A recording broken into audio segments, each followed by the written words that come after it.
This is your boy Paul Blake in the building. I got you guys with a 60-card Fire Fist. I switched up the back row.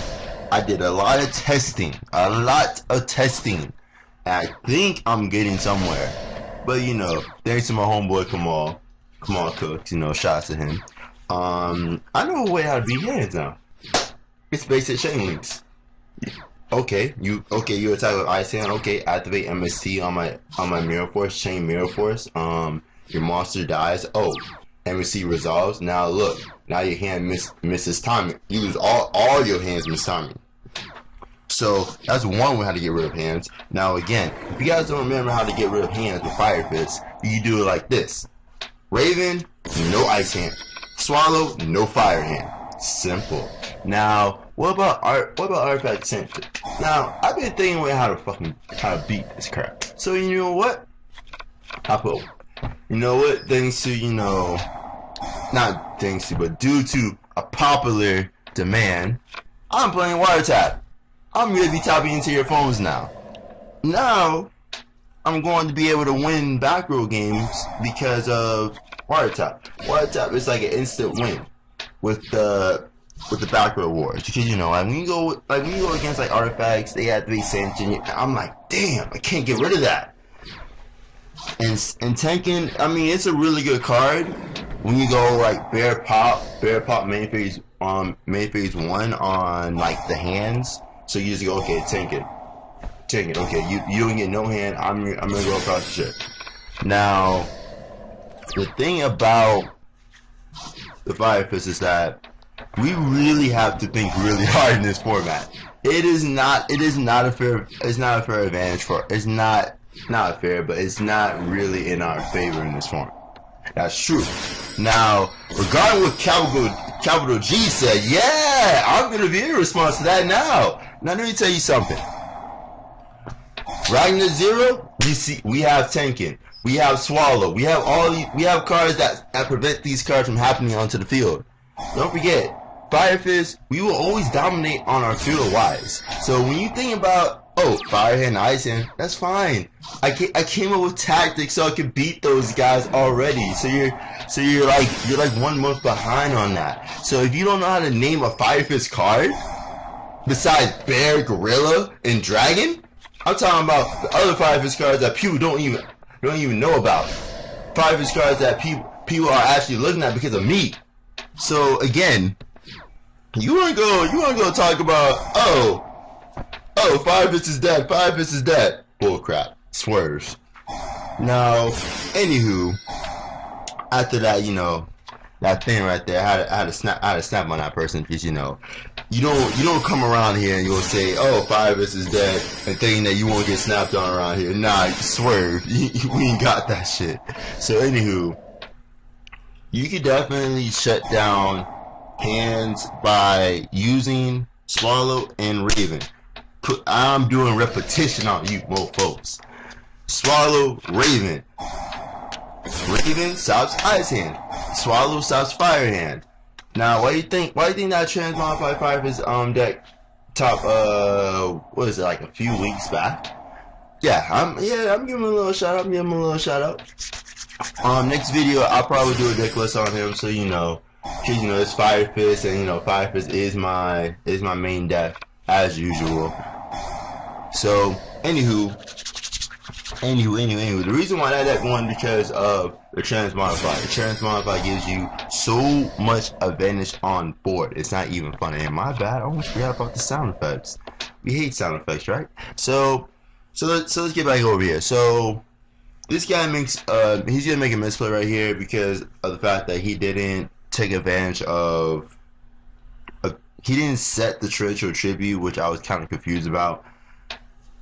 And then the fact that he wasted both his movements like that wasn't safe. And also too as well, what kind of made me mad about this as well is that he didn't attack the Spirit or Leopard. And right there, if you would have attacked the Spirit and Leopard, he would have probably had to deal with like Dragon and Bear and Swallow. And the fact that he couldn't challenge me on a battle phase, because I'm not that stupid. I'm not gonna go, oh, tap declaration, Tencent? No, hell no. I'm going against freaking artifacts. You play 6 MSTs. I'm not gonna give you the chance to go. Oh, Tencent, Tencent punishment? Hell no. You're not gonna Tencent punishment me. Hell no. You got that. So anyway, so because of that, I punished him for that, and now we're going to game two. All right, so game two. So like I said before, in this matchup, you really gotta shut down their spells and traps, and he's not playing any trap tricks. I know that for a fact. He's playing artifacts and hands. 50% hands, 50%. Well, it's not even 50%, but still, it's a lot of goddamn. It's a lot of goddamn artifacts. So I'm gonna try to go attempt for a huge Black Rose play, and unfortunately, he prevents it from happening because of Phoenix Chain. So because of that, I take advantage of that. I'm just gonna try to get the Gyoku in, because at least right there, I mean, it wasn't a Sanctum.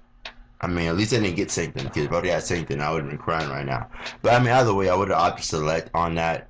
So he's gonna go for the Fire Hand. Fire Hand's gonna just smash into the Black Rose so that he can clear up the board, so he gets some damage on me, because what I'm about to do is something that you guys have never seen me ever do. Now, I've probably done this during the Heavy Storm format, but in this case, there'll be times where you don't need to go for Roost there. Yeah, I know you're like, wait a minute, but what about advantage? No, F that. I'm shutting down these hands. So he's gonna force the Sanctum. He's gonna get rid of my Horse Prince. I'm gonna set 2 back row. So now what he's about to do is that he's gonna try to be greedy, and he opened really bad. He opened all his ice hands. That's so damn. Devpro really messed this guy up. So right here, I'm gonna not probably, but I'm gonna take the advantage.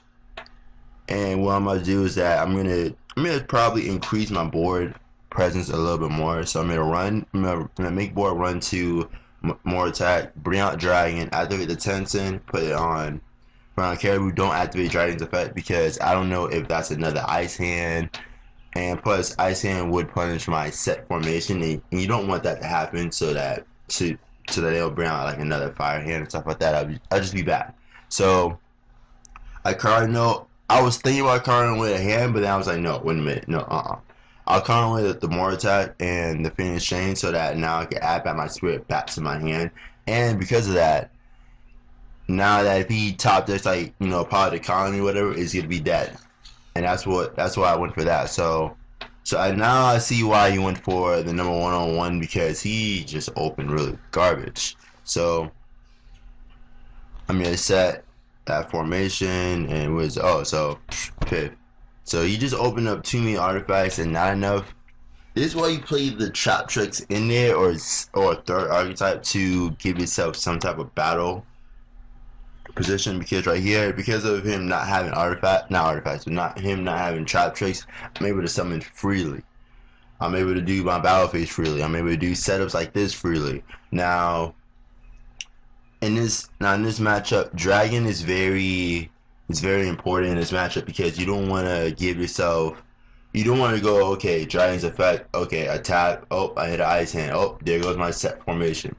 You don't want to do that. So ways to actually battle out these hands is that you don't want a Dragon effect so early. If you're to go for a Dragon's effect, do not attack at all. If you know they're playing hand, do not attack. Just don't attack. Wait out. Try to wait it out, because you know what fires are good for. They're good for grinding it out. They're good for making your opponent not trying to phase you. So I go for Swallow, go for Dragon's effect, bring out Raven, and now both Fire Hand and Ice Hands are done. They can't mess with me. They can't get over this. This is a lock. Remember this lock. If you don't remember this lock, then I don't know what's wrong with you. Let's go for the. Alright, ladies and gentlemen, so this is your bonus video right here. This is a deck that I will be working on as well in the hit and run. Now you guys are probably like, wait a minute, what is this deck? What is this? So this looks like Axis 3, if you think about it. But I mean, it is Axis 3, but I mean, there's one specific card that I like in there, and I don't care if no one says I'm going to use this card. Because you know why? I like to have fun. If you're not having fun in Yu-Gi-Oh, then you need to probably quit out of it or something, or find a way how to make fun out of it, and also beat the competitive player's ass. Because the objective as a casual player, yes, it's having fun, but at the same time, your ultimate goal is to beat a casual player's ass. I mean, not a casual player, but a competitive player's ass. Yeah. So in this specific build, you know, it's like the same old thing. You know, you run Crane, you run this guy because this guy is like amazing, and also too as well. It's just that one card. You guys probably saw already. So he's just bring out Chaos Sorcerer. He's gonna annoy the shit out of me. Now would there be a way for me to make this deck very competitive? Who knows? I mean, with this kind of build, what slows down the one card down, and here he comes. Ultimate Baseball Kid! Ting! Home run. And we're going ham. But yeah, what slows down Ultimate Baseball Kid in this deck is that when you use Spirit, you can't really you can't have him attack. You can't have him attack. Unless say, Kanon's like, hey, Paul Blake, what's up? Hey, we turn on to the Baseball Kid of these four. Yes! Nah, but they won't do that shit. Because, Ultimate Baseball Kid would be too good of a card. So yeah, Soul Charge right there, that would end duel right there. Also too as well, this will wrap up the video right here. I know I have not been posting the videos lately because of the fact that I have been testing. I have been going through a lot of problems lately.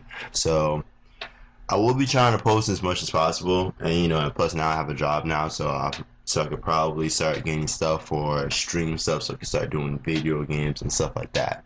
So that'd be good as well. So this is your boy Paul Blake out, and ciao.